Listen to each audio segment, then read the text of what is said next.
Rise of the planet of the apps. इस कहानी की शुरुआत में विल नाम के एक वैज्ञानिक को दिखाया जाता है जो अपने पिता जिनको अल्जाइमर की बीमारी है उनके लिए किसी भी कीमत पर अल्जाइमर की दवा बनाना चाहता है और जल्दी वो इसमें कामयाब भी हो जाता है। लेकिन इंसानों पर इस दवा को टेस्ट करने से पहले एक चिंपैंजी पर इसे टेस्ट किया जाता है, जिसके बाद वो चिंपैंजी बहुत ज्यादा इंटेलिजेंट हो जाता है। विल जब उसकी इंटेलिजेंसी देखता है तो उसे बहुत खुश होती है और अब वो इस दवा को इंसानों के ऊपर इस्तेमाल करना चाहता है। सबसे पहले वो बात अपने सीनियर को बताता है और इसके बाद बोर्ड ऑफ मेंबर्स की एक मीटिंग रखी जाती है जहाँ पर वो अपनी प्रेजेंटेशन दे रहा होता है। विल की इस नई दवा से सबके सब बहुत खुश होते हैं क्योंकि इसके रिजल्ट्स बहुत ज्यादा पॉजिटिव थे। वहीं उस चिंपैंजी को दिखाया जाता है जिसके ऊपर विल की दवा को इस्तेमाल किया गया था। वहाँ पर एक वर्कर आता है जो उसे वहाँ से जबरदस्ती अपने साथ दूसरी जगह ले जाना चाहता है, जिससे चिंपैंजी को बहुत गुस्सा आता है। वो उस वर्कर का हाथ पकड़ लेता है और इसके बाद वहाँ से निकलकर चारों तरफ तोड़ फोड़ करना शुरू कर देता है और उस जगह पहुंच जाता है जहाँ पर बोर्ड ऑफ मेंबर्स की मीटिंग चल रही होती है। यहाँ पर विल चाहकर भी उसे कंट्रोल नहीं कर पाता क्योंकि ये चिंपैंजी बहुत ज्यादा अग्रेसिव होता है, इसीलिए इस चिंपैंजी को गोली मारनी पड़ती है। और अब चिंपैंजी की मौत के साथ साथ विल का ये पूरा का पूरा एक्सपेरिमेंट भी पूरी तरह से खत्म हो गया है। उसे इस दवा को इंसानों के ऊपर इस्तेमाल करने की इजाजत नहीं दी जाती। हालांकि विल अपने सीनियर को यानी कि बॉस को कन्विंस करने की कोशिश करता है कि मेरी दवा में कोई प्रॉब्लम नहीं है, लेकिन उसका बॉस साफ साफ मना कर देता है। वो कहता है कि अगर तुम्हारी दवा में प्रॉब्लम नहीं होती तो चिंपैंजी इतना ज्यादा अग्रेसिव नहीं होता, हमें बाकी चिंपैंजीज को भी मारना होगा जिनके ऊपर तुमने दवा को इस्तेमाल किया था। और अब विल का दिल टूट जाता है। वो अंदर लैब की तरफ जाता है, तभी उसके पास लैब का केयर टेकर आता है और उसे बताता है कि आपकी दवा में कोई भी प्रॉब्लम नहीं है। दरअसल चिंपैंजी आपकी दवा की वजह से अग्रेसिव नहीं हुई थी, बल्कि उसने उसी वक्त एक बच्चे को जन्म दिया था, जिस वजह से वो गुस्से में आ गई थी क्योंकि उसे वहाँ से शिफ्ट किया जाना था। और अब विल को पूरी बात समझ में आ जाती है। वर्कर उसे कहता है कि मैंने सारे चिंपैंजीज को मार दिया और उस बच्चे को नहीं मार पाया जो अभी अभी पैदा हुआ है। इसके बाद विल बिना किसी को बताए उस बच्चे को अपने घर ले आता है जहाँ पर विल के फादर भी होते हैं। और यहाँ पर हमें दिखाया जाता है कि ये चिंपैंजी का बच्चा छोटा तो है लेकिन इसका दिमाग इंसानों की तरह तेज है। बहुत जल्दी वो विल के पिता से घुल मिल जाता है। धीरे धीरे 3 साल बीत जाते हैं और अब वो चिंपैंजी का बच्चा जिसका नाम सीजर है वो बहुत ज्यादा स्मार्ट हो चुका है। वो पढ़ता है, वो गेम्स खेलता है और इंसानों की तरह हर एक काम को करता है। बस वो एक चीज नहीं कर सकता और वो है इंसानों की तरह बोलना। वही विल के पिता को दिखाया जाता है जिनकी अल्जाइमर बीमारी की वजह से दिमागी हालत अब बहुत ज्यादा खराब हो चुकी है। यहाँ तक कि उनकी नर्स भी उनका ध्यान रखने से मना कर देती है। वो विल से कहती है कि तुम्हारे पिता को अब हॉस्पिटल की जरूरत है, घर पर उनकी टेक केयर नहीं की जा सकती। विल को इस बात से बहुत दुख होता है और अगले दिन जब वो लैब में जाता है तो उस दवा को लेकर आता है जो उसने सीजर की मॉम को और बाकी चिंपैंजीज को दी थी, जो उसने अल्जाइमर के लिए बनाई थी।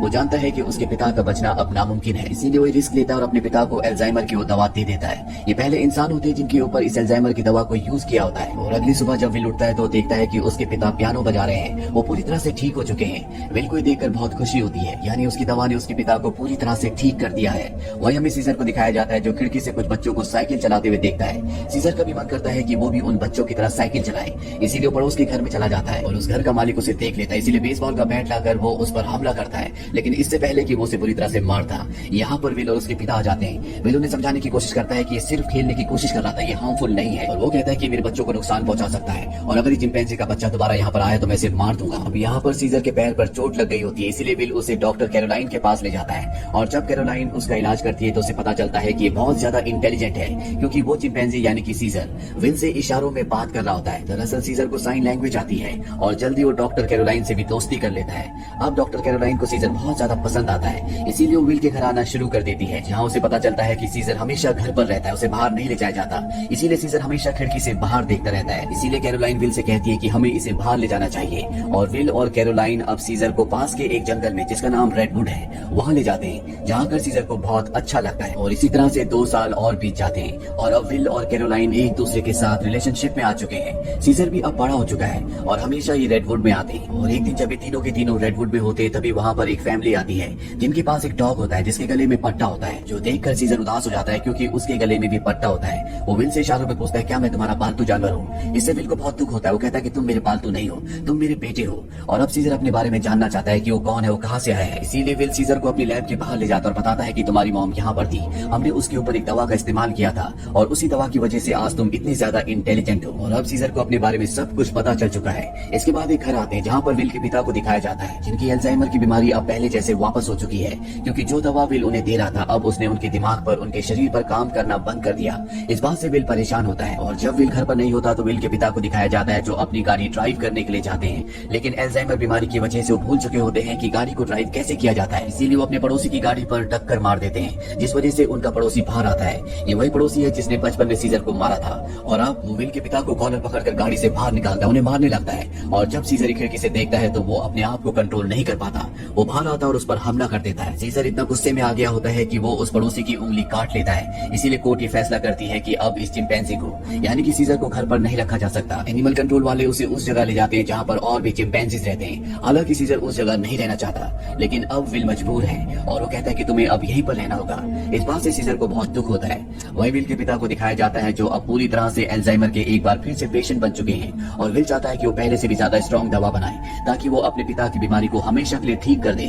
और ये बात वो अपने बॉस को बताता है। वो बताता है कि वो दवा जो मैंने पहले बनाई थी, मैंने अपने पिता के ऊपर इस्तेमाल की थी, वो पूरी तरह से ठीक हो गए थे। और वो दवा इतनी स्ट्रॉन्ग नहीं थी कि मेरे पिता की बीमारी को पूरी तरह से ठीक कर पाती। और अब मैं स्ट्रॉन्ग दवा बनाना चाहता हूँ। उसका बॉस उसे इजाजत दे देता है और जल्दी विल दवा बना लेता है। और अब उस दवा को एक चिंपैंजी के ऊपर इस्तेमाल करने की तैयारी की जाती है। और जब दवा को उसकी बॉडी में इंजेक्ट किया जा रहा होता है तभी एक पाइप निकल जाता है। वहाँ पर इनका एक कोवर्कर होता है जिसका नाम फ्रैंकलिन है। दवा की कुछ गैस उसकी नाक के अंदर चली जाती है क्योंकि उसने मास्क नहीं पहना होता। और अब उस दवा को चिंपैंजी को दिया जाता है, जिसके बाद वो चिंपैंजी बहुत ज्यादा इंटेलिजेंट हो जाता है, यानी कि इनकी ये दवा भी कामयाब हो गई। इसके बाद विल और कैरोलाइन सीजर से मिलने के लिए जाते हैं, जिसे बहुत ही छोटे पिंजरे के अंदर कैद किया होता है। यहाँ पर सीजर के हाथ में चोट भी लगी होती है, जिससे विल को बहुत गुस्सा आता है और वहाँ के कर्मचारियों को धमकी देता है कि अगर तुमने इसके साथ कोई भी गलत सलूक किया तो मैं तुम्हारी इस जगह को बंद करवा दूंगा। हालांकि सीजर अब यहाँ से घर वापस जाना चाहता है, लेकिन विल उसे कहता है कि जब तक कोर्ट मुझे इजाजत नहीं देती मैं तुम्हें घर वापस नहीं ले जा सकता।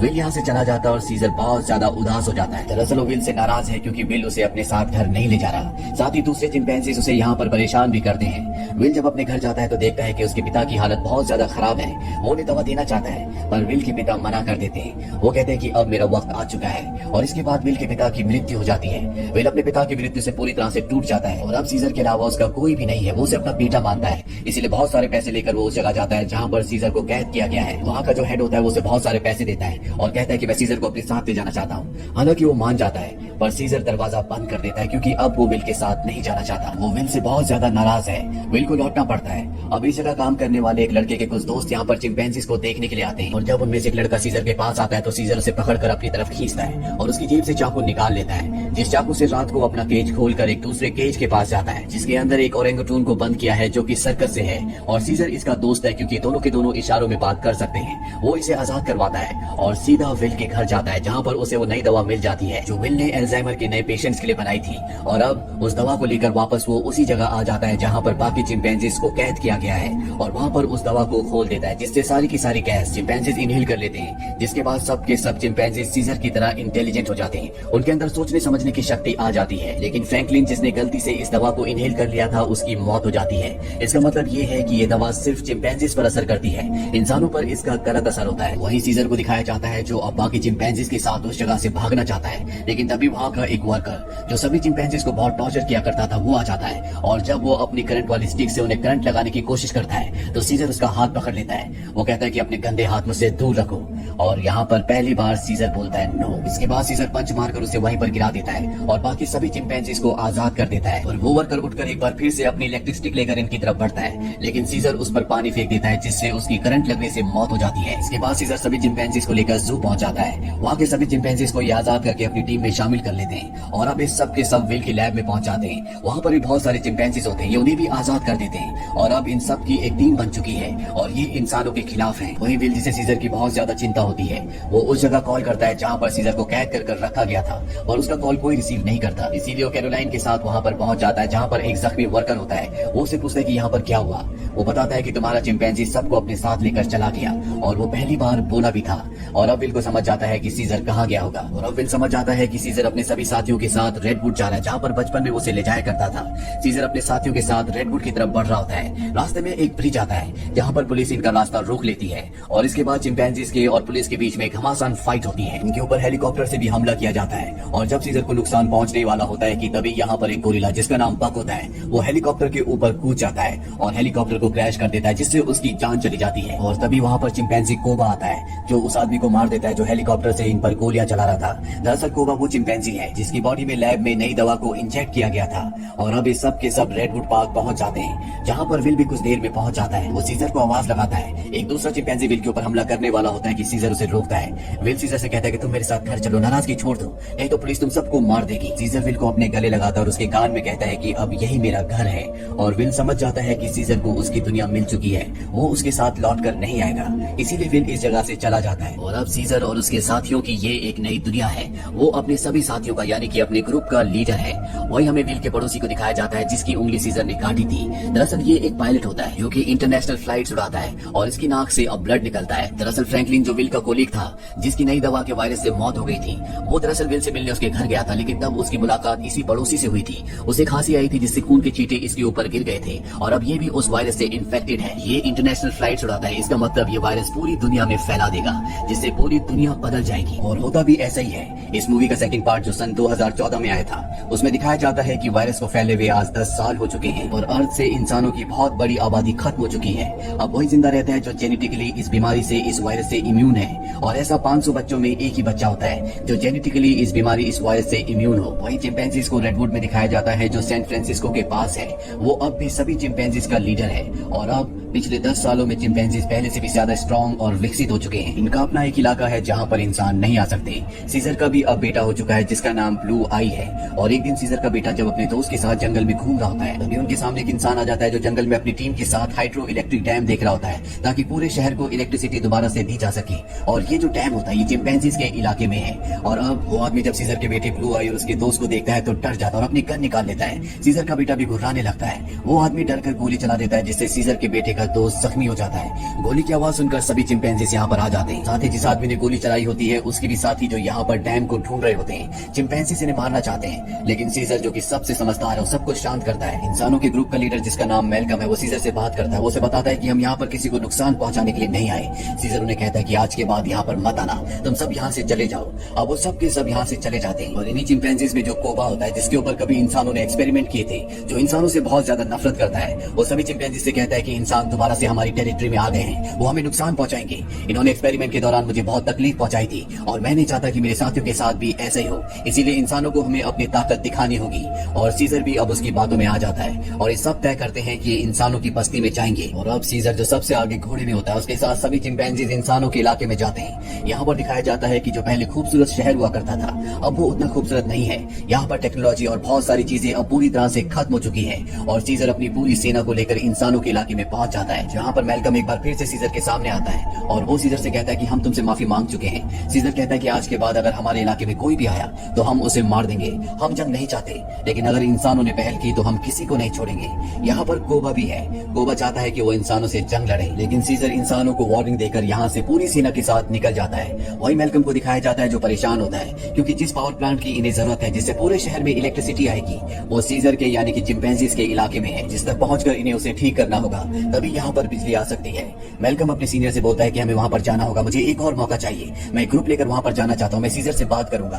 और अब मेलकम अपनी फैमिली और एक छोटे से ग्रुप के साथ जंगल के बाहर पहुंच जाता है जहाँ पर वो सीजर को पूरी सिचुएशन समझाता है। सीजर इंसानों के साथ रह चुका है, उसे पता है कि इलेक्ट्रिसिटी का मतलब क्या है और इंसानों के लिए वो कितनी जरूरी है। सीजर कहता है कि एक शर्त पर तुम अंदर आ सकते हो, तुम्हें सारे हथियार हमारे हवाले करने होंगे। मेलकम मान जाता है और अब अपनी टीम के साथ वो उस जगह पहुंच जाता है जहाँ पर पावर प्लांट है और इसके बाद ये यहाँ पर काम करना शुरू कर देते हैं। मेलकम की वाइफ और उसका बेटा चिंपैंजीज के बच्चों से बहुत जल्दी घुल मिल जाते हैं और जब भी पावर प्लांट पर काम कर रहे होते हैं तभी एक चिंपैंजी को वहाँ पर छुपी हुई एक गन मिलती है और वो गन वो लेकर जाता है सीजर के पास। और जब सीजर को पता चलता है कि इंसान अपने साथ छुपाकर यहाँ पर गन लाए हैं तो उसका गुस्सा एक बार फिर से भड़क जाता है और वो मेलकम और उसके साथियों को कहता है कि तुम जंगल छोड़कर चले जाओ। लेकिन तभी सीजर को पता चलता है कि उसकी पत्नी जो बहुत वक्त से बीमार थी, मेलकम की पत्नी ने उसे दवा दी थी जिससे वो पूरी तरह से ठीक हो गई। सीजर ये देखने के बाद इंसानों को एक मौका और देता है। वो कहता है कि तुम्हारे पास एक दिन और है, तुम इस पूरे पावर प्लांट को ठीक कर सकती हो और उसके बाद यहाँ से चले जाना। दरअसल मेलकम का एक साथी जो कि एक्स पुलिस ऑफिसर है, उसे चिंपैंजीज पर बिल्कुल भरोसा नहीं है, वो उनसे नफरत करता है। वो यहाँ पर गन्स लेकर आया होता है और इनके पास और भी गन्स होती हैं और जब ये गन्स एक दूसरे को पास कर रहे होते हैं तो ऊपर से कोबा देख लेता है। वो गुस्से से भर जाता है क्योंकि कोबा भी इंसानों से नफरत करता है और वो सीजर के पास जाता है। वो उसे बताता है कि इंसानों के पास और भी हथियार हैं, तुम्हें उन्हें हमारी टेरिटरी से निकाल देना चाहिए। सीजर उसे कहता है कि तुम्हें धीरज रखना चाहिए। इस बात से कोबा को गुस्सा आ जाता है। वो कहता है कि तुम्हें अपने साथियों की चिंता नहीं है, तुम इंसानों से प्यार करते थे क्योंकि तुम भी उन्हीं में से एक हो। और अब सीजर को इस बात पर गुस्सा आ जाता है। वो कोबा पर हमला कर देता है, उसे बहुत बुरी तरह से जख्मी कर देता है। कोबा यहाँ से सीधा उस जगह जाता है जहाँ पर इंसान और उनके हथियार हैं। वो वहाँ से इंसानों के हथियार लेता है और बहुत सारे इंसानों को मार देता है। और उन्हें मारने के बाद वापस वो अपने इलाके में आता है, यानी कि जंगल के अंदर, जहाँ पर वो कई घरों को आग लगा देता है। साथ ही वो सीजर को भी गोली मार देता है। सीजर वहीं झाड़ियों में गिर जाता है और अब वो सब चिंपैंजीज के पास जाता है और कहता है कि इंसानों ने हमारे लीडर को यानी कि सीजर को मार दिया, वो हम पर हमला कर रहे हैं, हमें उन्हें सबक सिखाना होगा। दरअसल कोबा इंसानों के खिलाफ जंग का ऐलान कर देता है। साथ ही वो ये भी ऐलान करता है कि अब मैं तुम सबका लीडर हूँ। उसे सब लीडर मान लेते हैं और इंसानों से जंग लड़ने के लिए तैयार हो जाते हैं। वही इंसानों को दिखाया जाता है जहाँ उनके घरों में अब लाइट आ चुकी होती है क्योंकि पावर प्लांट ठीक हो चुका है। वो सब एक साथ मिलकर एंजॉय कर रहे होते हैं। वही सीजर अपनी पूरी की पूरी सेना के साथ उस जगह पहुंच जाता है जहाँ पर इंसानों के हथियार हैं। सबसे पहले इंसानों के हथियार को लूटते हैं और इसके बाद उन्हीं हथियारों से इंसानों के ऊपर हमला कर देते हैं। कई इंसानों को मार दिया जाता है। यहाँ पर वो छोटा चिंपैंजी भी होता है जिसे जंगल में एक इंसान ने गोली मारी थी और अब कोबा उसे हथियार देता है और कहता है कि तुम्हें इंसानों को मारना होगा, पर वो मना कर देता है क्योंकि सीजर ने उसे सिखाया था कि कभी भी किसी भी इंसान पर बिना वजह हमला मत करना। और जब कोबा का वो ऑर्डर नहीं मानता तो कोबा उसे मार देता है। साथ ही जो चिंपैंजीज उसका हुक्म नहीं मानते वो उन्हें कैद कर लेता है। वही जंगल में मैल्कम और उसकी वाइफ को दिखाया जाता है। जब वो आ रहे होते हैं तभी वहाँ पर उन्हें सीजर दिखता है जो बहुत बुरी तरह से जख्मी होता है। वो सीजर को अपनी गाड़ी में अपने घर ले आते हैं, उसका ट्रीटमेंट करते हैं और अब जब सीजर होश में आ जाता है तो वो उन्हें बताता है कि मेरे ऊपर हमला मेरे एक साथी जिसका नाम कोबा है उसने किया है। मैल्कम को भी यहाँ पर पूरी बात समझ में आ जाती है और अब वो जल्द से जल्द सीजर को पूरी तरह से ठीक करना चाहता है, इसीलिए वो उसके लिए मेडिकेशन लेने के लिए जाता है। और तभी उसके सामने सीजर का बेटा आ जाता है जिसके हाथ में गन होती है। वो मैल्कम को शूट करने वाला होता है कि मैल्कम उसे बता देता है कि तुम्हारे पिता सीजर अब भी जिंदा है, वो मेरे पास है, मुझे उनका ध्यान रखना होगा। और उन्हें और किसी ने नहीं बल्कि कोबा ने शूट किया है। इसके बाद मैल्कम सीजर के बेटे को अपने घर ले आता है जहाँ पर सीजर का बेटा सीजर को बताता है कि किस तरह से कोबा ने अपने आप को लीडर घोषित कर दिया और उसने बाहर की दुनिया में क्या क्या किया। सीजर के बेटे को भी अब पता चल चुका है कि उसके पिता सीजर पर और किसी ने नहीं बल्कि कोबा ने गोली चलाई थी, इसीलिए अब वो वापस उसी जगह जाता है जहाँ पर कोबा ने इंसानों को और बहुत सारे चिंपैंजीज को बंदी बनाकर रखा है। सीजर का बेटा सबको आजाद कर देता है। मैल्कम भी इनका साथ देता है और वो इन सबको टार के अंदर ले आता है जहाँ पर उसकी मुलाकात एक्स पुलिस ऑफिसर से मिलती है जो चिंपैंजीज से नफरत करता है, जो मैल्कम के मना करने पर भी चिंपैंजीज की टेरिटरी के अंदर हथियार ले गया था। और अब वो मैल्कम को बताता है कि इलेक्ट्रिसिटी आने के बाद मैंने रेडियो से आर्मी से संपर्क किया और बहुत जल्द पूरी की पूरी आर्मी यहाँ पर आने वाली है जो सभी चिंपैंजीज का खात्मा कर देगी। साथ ही वो ये भी बताता है कि मैंने टार के ऊपर बहुत सारे बॉम्ब्स को फिट कर दिया है ताकि जब चिंपैंजीज टार के ऊपर चढ़ेंगे तो मैं बॉम्ब को ब्लास्ट करके उन सब चिंपैंजीज को मार दूंगा। हालांकि इसमें उसकी खुद भी जान चली जाएगी। उसके हाथ में रिमोट कंट्रोल होता है और अब ये देखने के बाद मैल्कम और सभी इंसान वहाँ से भागना शुरू कर देते हैं। वही सीजर को दिखाया जाता है जो इस जगह आ चुका है। उसका सामना कोबा से होता है। कोबा और उसके बीच में एक घमासान लड़ाई होती है। यहाँ पर बाकी एप्स भी अब कोबा की हकीकत जान चुके हैं। वही हमें उस एक्स पुलिस ऑफिसर को दिखाया जाता है जो टावर के एक हिस्से को बॉम्ब से ब्लास्ट कर देता है जिसमें कई सारे चिंपैंजीज मारे जाते हैं। लेकिन कोबा, सीजर और उसके कई साथी अब भी जिंदा है। जब कोबा देखता है कि बहुत सारे चिंपैंजीज अब सीजर के पक्ष में है तो वो उन सब पर गोलियां चलाना शुरू कर देता है और सीजर उस पर हमला करता है और उसे बिल्डिंग से टावर से नीचे धकेल देता है। वो टावर से लटक जाता है और अब वो सीजर से कहता है कि मुझे बचा लो, लेकिन कोबा ने जो किया है उसे माफ नहीं किया जा सकता, इसीलिए सीजर उसे वहाँ से नीचे गिरा देता है जिससे उसकी मौत हो जाती है। और अब मैल्कम और सीजर एक दूसरे के सामने होते हैं। ये दोनों एक दूसरे से हाथ मिलाते हैं, यानी कि ये दोनों अब अच्छे दोस्त हैं जैसे कभी सीजर विल का हुआ करता था। मैल्कम सीजर को बताता है कि बहुत जल्दी यहाँ पर आर्मी आने वाली है, तुम सबको यहाँ से निकलना होगा ताकि इस वॉर को टाला जा सके।